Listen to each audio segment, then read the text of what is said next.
Shailesh Vara, elected as a Conservative MP in 2005. Your family came here in the 60s from Uganda. You were 4 years old.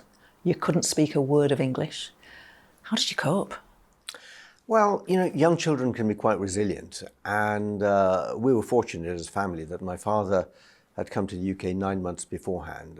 So he'd got a job and he'd got rented some accommodation. So he actually met us at the airport. He sent some money over for us to buy tickets. So we came over, he met us at the airport, and we actually went back to a home.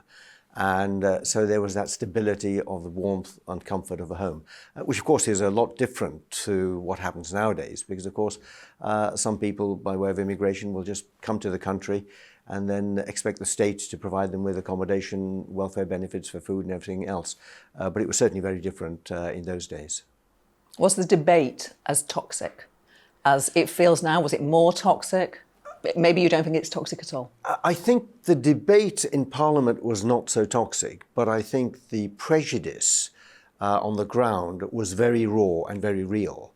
For example, I remember as a child, you would walk past places for bed and breakfast or restaurants or pubs, and there would be signs saying no minorities. And believe me, I'm using polite terms when I say no minorities. The language was pretty crude.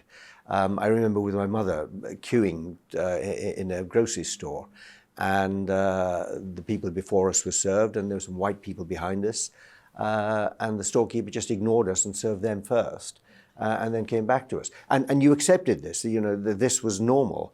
And I remember as a Cub Scout, 8-year-old with my little cap and my goggles and my neckerchief and whatever, proudly going around knocking on doors to do a bobber job. And for your viewers who don't know what that is, that was when you simply knock on a door and say, can I do something, a small job? And they'd give you a bob, a shilling in old money, and all of that money then went to charity. And so I was this happy 8-year-old boy about to press a doorbell, and on top of it there was this little plaque, and it said no, and I'm not going to use the words, but it was a 4-letter word which begins with W, and the third and fourth letters are GS. Now I was 8 years old. I didn't know what that word meant, but I had a gut instinct that it referred to me. So that was one doorbell that I gave a miss to. It's a remarkable change that we've undergone in this country, not least that Rishi Sunak. He is our Prime Minister. He is not white. He is a Hindu. It's barely remarked on, really. It's such a journey, isn't it? It is such a journey in my lifetime. And remember, Gloria, I was born in Uganda at a time when Uganda was part of the British Empire. We now have Rishi Sunak as Prime Minister. And in my own case, having been born in a country part of the empire, I was in the cabinet last year. And that journey, I do remember when I was in the cabinet, at the cabinet table, thinking that, born in an empire country and yet sitting around that table of influence from which the empire in the past had been run, basically. And when you did join the cabinet members become members of the Privy Council. You were the last person to be made a member of the Privy Council by the now late Queen.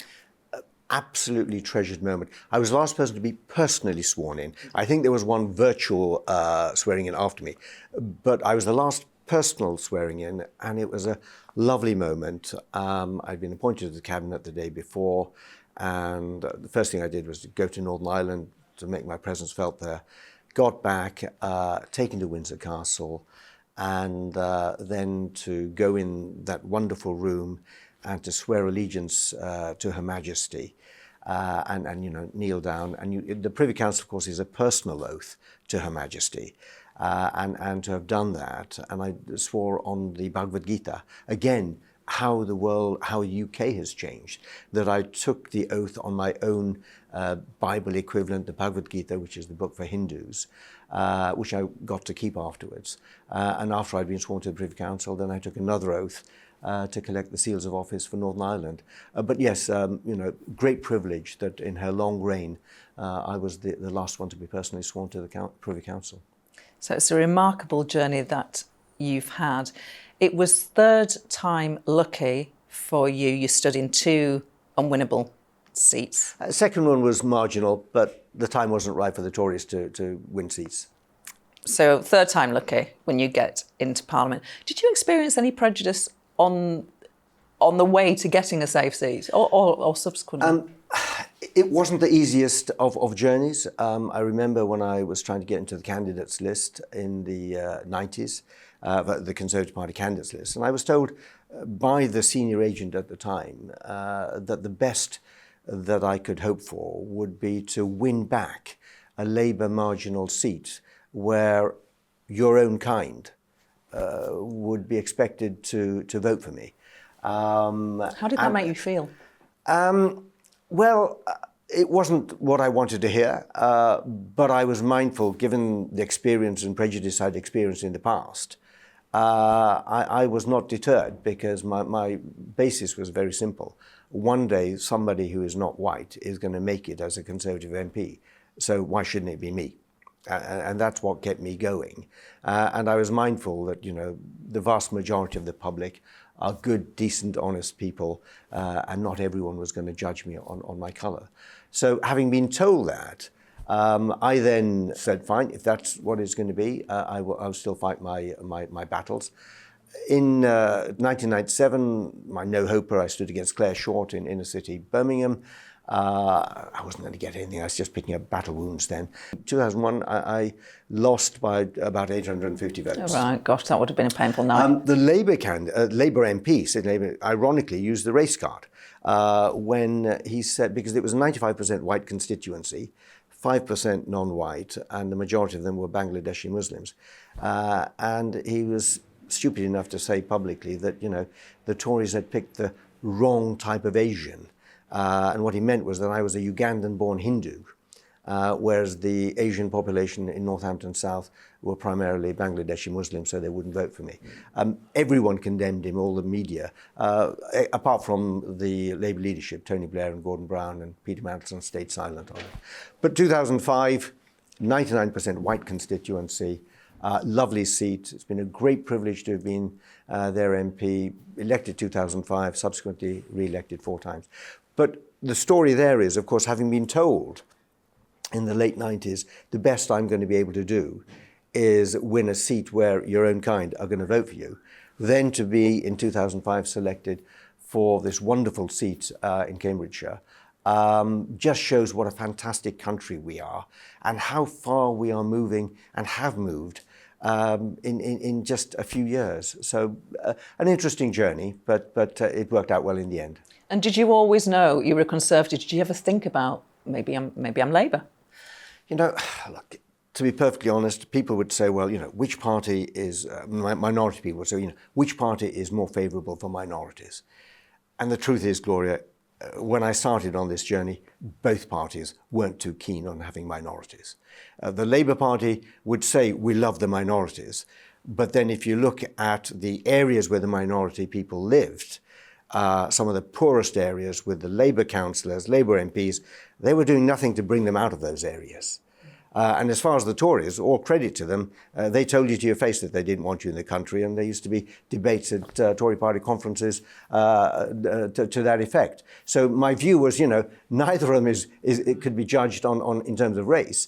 But so I looked at the ideas and the philosophies of both parties, and I thought I identified a lot with the Conservative Party. It's, family values, education, aspirational, and to achieve as much as your ability and talent will allow you to achieve. And so that's why I went for the Tory party, the helping hand up rather than helping hand down.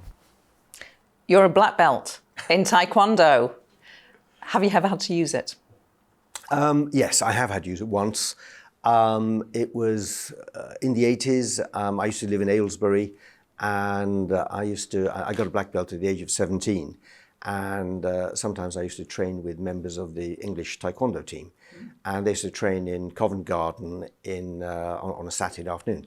So I'd gone to train there, and it was unlucky for the people that I encountered, because I was just returning after a 2-hour training session with some of the top fighters in the country. So I was all warmed up, all limbered up.